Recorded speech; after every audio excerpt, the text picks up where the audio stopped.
Guys जैसा कि अभी आप देख सकते हो यहाँ स्विंग आर्म पे आप टायर प्रेशर चेक कर सकते हो। आपकी बाइक का माइलेज भी जो है वो बहुत ही ज़्यादा ड्रॉप देखने को मिलेगा और आपको वो पता भी नहीं चलेगा कि वो किस रीजन से रहा है। तो आप एक बार अपने फ्यूल पंप को बदल के देखना, ये मेरा पर्सनल ओपिनियन है। बस आप ये चीज़ें अगर जान जाओगे तो लाइफ लॉन्ग आपकी बाइक की माइलेज बहुत ही अच्छी निकल के आएगी। Hi guys, I am Nikhil Chaudhary and once again welcome back to my YouTube channel.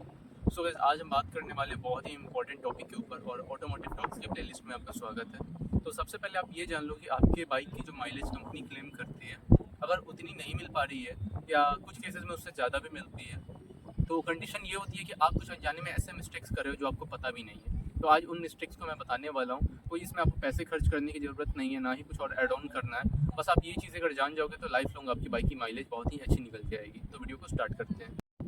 तो वैसे कंपनी जितना क्लेम करती है माइलेज उतना जनरली हर केस में हमें ऑन रोड मिलता नहीं है, क्योंकि कंपनी एक अलग स्पेसिफिक टर्म, अलग स्पेसिफिक कंडीशन पे कवर करके उस माइलेज को टेस्ट करके देती है। और सबकी राइडिंग स्टाइल अलग होती है। किसी को हाईवेज पे चलाना है, किसी को सिटी में चलाना है, किसी को रोज़ ज़्यादा रनिंग ट्रैफिक जैम में ही है, तो वो एक अलग सिनेरियो, अलग केस होता है। बट फिर भी अगर आपकी बाइक की माइलेज मान लो कंपनी 35 क्लेम कर रही है और अगर आपकी बाइक की माइलेज सीधा 27-28 आ रही है, या फिर कभी अपने माइलेज आप तो चेक करते नहीं हो जनरली, या कोई भी नहीं करता, हर इंसान, आप तो सीधा अपनी बाइक लेते हो, चलाने लगते हो, या उसी मॉडल का जब तक आपको दूसरा बंदा नहीं मिलता उसी मॉडल की गाड़ी में, तो जब तक आप पूछते नहीं हो उससे तब आपको अपनी बाइक का एवरेज पता चलता नहीं है। तो आज मैं कुछ ऐसे पॉइंट्स बताने वाला हूँ कि आपको चेक करने की ज़रूरत नहीं है, बट अगर आप अपनी बाइक का ट्रिप ज़ीरो करके भी आप फुल डलवाने के बाद चेक करोगे तो आपको माइलेज बढ़ी हुई ही मिलेगी। तो सबसे पहले बहुत ही कॉमन चीज़ है जो आप लोगों को सुनने में तो बहुत ही कॉमन लगेगा, बट वो है टायर का एयर प्रेशर।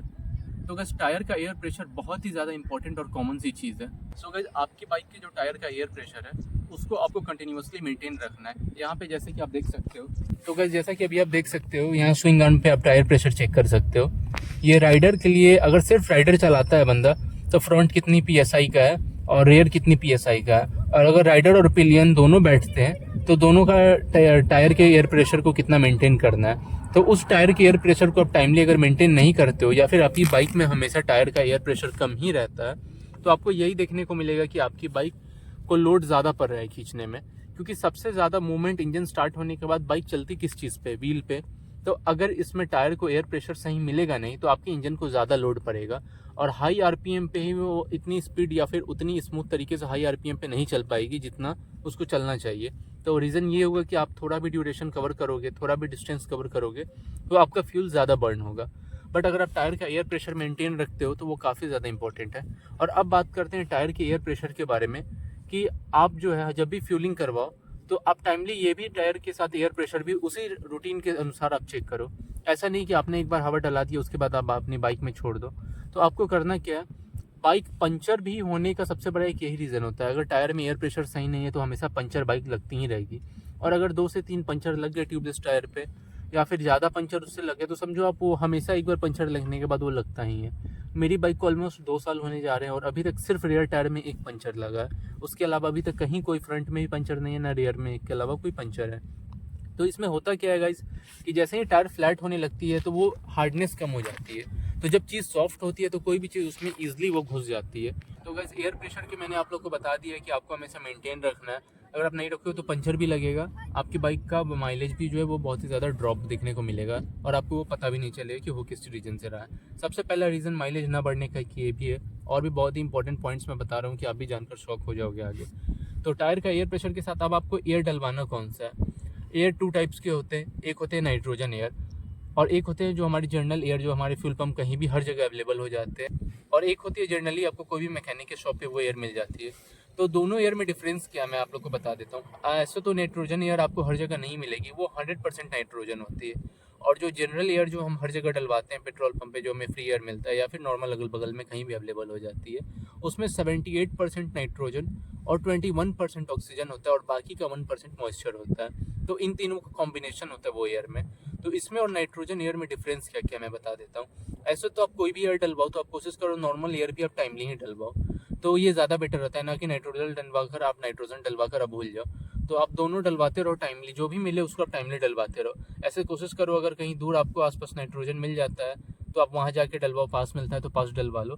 क्योंकि नाइट्रोजन एयर के साथ होता क्या है कि वो ईजिली रिलीज़ नहीं होता है, उसके बड़े मॉलिक्यूल्स पार्टिकल्स होते हैं। तो बड़े मॉलिक्यूल्स जो होते हैं वो धीरे धीरे रिलीज होते हैं इसके कंपैरिजन में।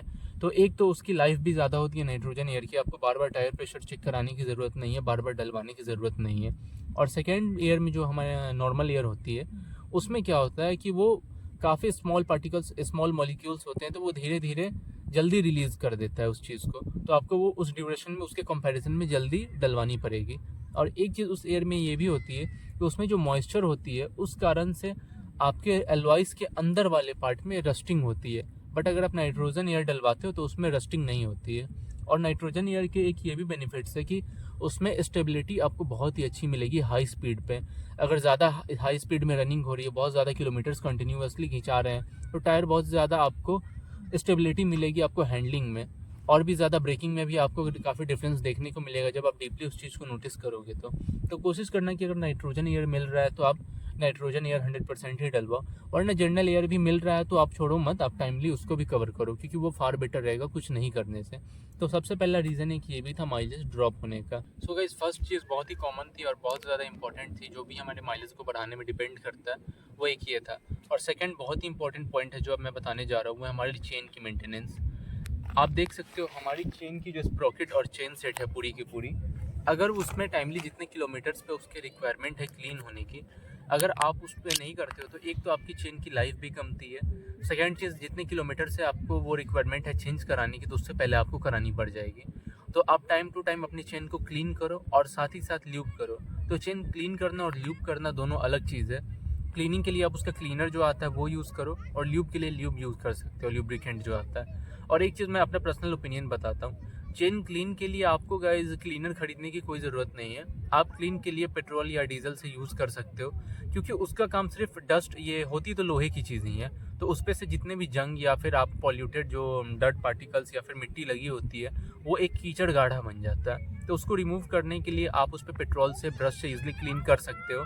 एंड सेकेंड चीज़ जो है, आप ल्यूब्रिकेंट जब भी यूज़ करो तो वो ल्यूब ही आपको यूज़ करना पड़ेगा। सो गाइज, मैंने आप लोग को बताया चेन सेट की मेंटेनेंस के बारे में कि क्लीन आप जो है वो पेट्रोल या फिर डीजल किसी से कर सकते हो, बट जो ल्यूब्रिकेंट है वही आपको यूज़ करना है, क्योंकि ल्यूब से ये होता है ना कि वो जो एक कॉम्बिनेशन बना हुआ है उसके ल्यूब्रिकेशन लाइफ का, तो वो बहुत ज़्यादा मैटर करता है। तो ल्यूब तो आपको एनी हाउ करनी ही पड़ेगी, बट क्लीनिंग के लिए जो मैंने अपना पर्सनल ओपिनियन आप लोग को बताया ये बहुत ही काम का होता है। तो आप पेट्रोल या डीजल किसी से भी ब्रश से आप क्लीन कर सकते हो, देन आप ल्यूब करके छोड़ दो, क्योंकि बाइक में फ्रिक्शन एक्स्ट्रा ज़्यादा ना बने, क्योंकि ये जितना ईजिली स्मूथली मूव कराएगा आपके इंजन पे उतना ज़्यादा लोड कम पड़ेगा, उतना ज़्यादा फ्यूल कम बर्न होगा। तो चेन सेट की मेंटेनेंस भी बहुत ज़्यादा इंपॉर्टेंट है आपकी माइलेज पे डिपेंड कराने के लिए। तो जितना ज़्यादा टायर एयर प्रेशर जरूरी है, उसके बाद आपकी चेन सेट भी, ये भी इंपॉर्टेंट है, क्योंकि जैसे ही आप नोटिस करते हो कि बाइक सर्विस करा कर हमें अपने हाथ में मिलती है तो वो कितना ज़्यादा स्मूथ होने लगती है चलना। क्योंकि आपने नोटिस किया होगा कि थोड़ी चीज़ मेंटेनेंस जो है वो बाइक की काफ़ी ज़्यादा स्मूथनेस पे डिपेंड करती है। ये स्मूथनेस बस आपको फील नहीं होती, वो इंजन की परफॉर्मेंस भी बढ़ती है और आपकी बाइक की परफॉर्मेंस भी बढ़ती है। तो ये सारी चीज़ें मेंटेनेंस एक रूटीन वाइज है, एक रूटीन है आपकी बाइक का, जैसे आपकी बॉडी का हेल्थ रूटीन है, तो वो लाइफ टाइम चलते ही रहेगा। तो इस 2 पॉइंट जो मैंने आप लोग को बताया, हम आते हैं third last and final important point पे। तो ये सारी चीज़ें तो आप नोटिस करते ही होंगे, बट थर्ड चीज़ जो है आप शॉक हो जाओगे। जैसे कि अब मेरे केस में क्या है, कभी भी मैं अपनी बाइक का टायर एयर प्रेशर हमेशा कम नहीं होने देता हूँ। सेकंड चीज़, मेरा चेन सेट हमेशा साफ़ रहता है और बाइक सर्विस भी टाइम टू टाइम होती है, इंजन ऑयलिंग वगैरह हर चीज़ में चेंज करता हूँ। और थर्ड जो चीज़ है ना गाइज, वो एक्चुअली में ये है कि मतलब ये बस फील नहीं होता, ये रियलिटी में वर्क भी करता है। आप अपनी बाइक को हमेशा क्लीन रखो, तो जितना ज़्यादा बाइक को क्लीन रखोगे ना, बाइक उतनी ज़्यादा स्मूथ चलेगी।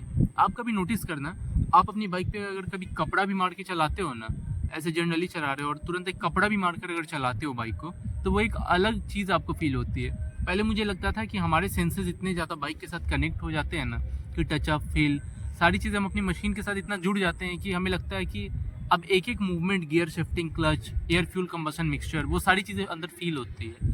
बट ऐसा नहीं है।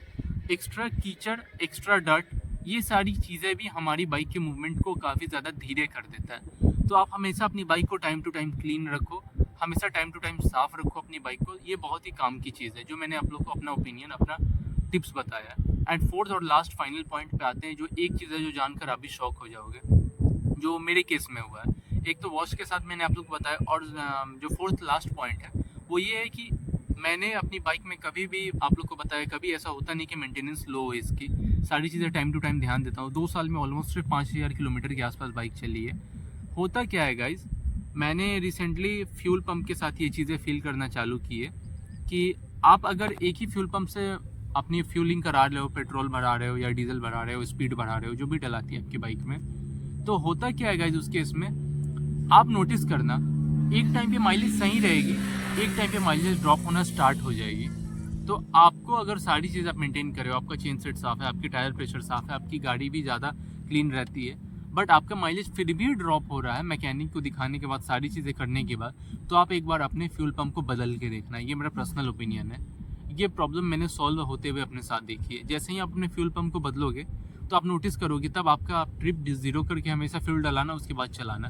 मैं हमेशा ट्रिप ज़ीरो करके ट्रिप ए या बी में ही चलाता हूँ, क्योंकि हमेशा मुझे अपनी बाइक का ये मॉनिटर करते रहना अच्छा लगता है कि क्या अंदर में हो रहा है, नहीं हो रहा है, कितनी माइलेज जा रही है, क्या जा रही है। फिर आप अपनी राइडिंग कंडीशन पे भी ध्यान दो, आप हाईवेज़ कितना चला रहे हो, सिटीज़ में कितना चला रहे हो। तो आप फ्यूल पंप एक बार बदल के देखना, आपकी सारी चीज़ें टाइमली हो रही है, इंजन ऑयल चेंज हो रहा है, सर्विस हो रही है, बाइक क्लीन है, आपकी बाइक में फ्यूल भी अगर टाइमली आप डला रहे हो, तो आपको एक बार उसको बदल के देखना है उसी पंप को। तो ये चीज़ें आपको बहुत ही ज़्यादा काम आएगी आपकी माइलेज को बढ़ाने में। तो अगर आज इस वीडियो को यहीं पे एंड करते हैं। वीडियो को मैंने शॉर्ट एंड सिंपल रखने की कोशिश की है। अगर वीडियो अच्छी लगी होगी तो लाइक करना, चैनल को सब्सक्राइब करना, और इंस्टाग्राम का लिंक मैं डिस्क्रिप्शन में दे दूंगा, ताकि वहाँ से आप लोग वीडियो के क्विक अपडेट्स फॉलो कर सकते हो। तो अगर मिलते हैं एक नेक्स्ट वीडियो में, तब तक के लिए बाय, सी यू अगेन।